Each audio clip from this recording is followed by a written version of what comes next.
தமிழ்நாடு அரசு கடந்த 5 ஆண்டுகளில் மட்டும் 10 லட்சம் கோடி கடன் வாங்கியிருப்பதாக குற்றம் சாட்டியுள்ள முன்னாள் அமைச்சர் எம்.ஆர். விஜயபாஸ்கர் 2 நாட்களுக்கு முன்பு அதிமுக வெளியிட்ட தேர்தல் அறிக்கை குறித்து கேள்விப்பட்ட திமுகவினருக்கு குளிர் காய்ச்சல் வந்துவிட்டதாக தெரிவித்துள்ளார்.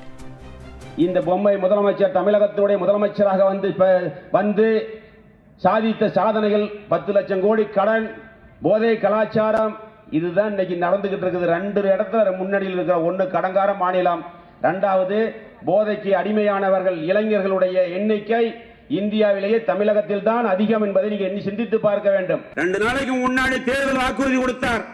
திமுக காரனுக்கு பூரா குளிர் காய்ச்சல் வந்துருச்சு. நிறைய பேர் வந்து ஹாஸ்பிட்டலுக்கு போயிட்டு இருக்கான். ஏன் 2000 ரூபாய் கொடுக்கிறோம், மகளிருக்கு உதவித்தொகை 2000 ரூபாய் கொடுக்கிறோம் என்று அறிவித்திருக்கிறார். அதைத்தான் காப்பி அடிச்சாங்கிறார். போன தடவை நாங்க 1500 சொல்லி இருக்கிறோம். இந்த வீடு வந்து அறகுறையால அல்ல, காங்கிரீட் வீடு கட்டி கொடுக்கப்படும், காங்கிரீட் வீடு முழுமையாக கட்டி கொடுக்கப்படும் என்று சொல்லி இருக்கிறார். சொன்னதை செய்யக்கூடிய அரசு அம்மாவுடைய அரசு, சொன்னதை மட்டுமல்ல சொல்லாததையும் செய்யக்கூடிய அரசு அதிமுக அரசு.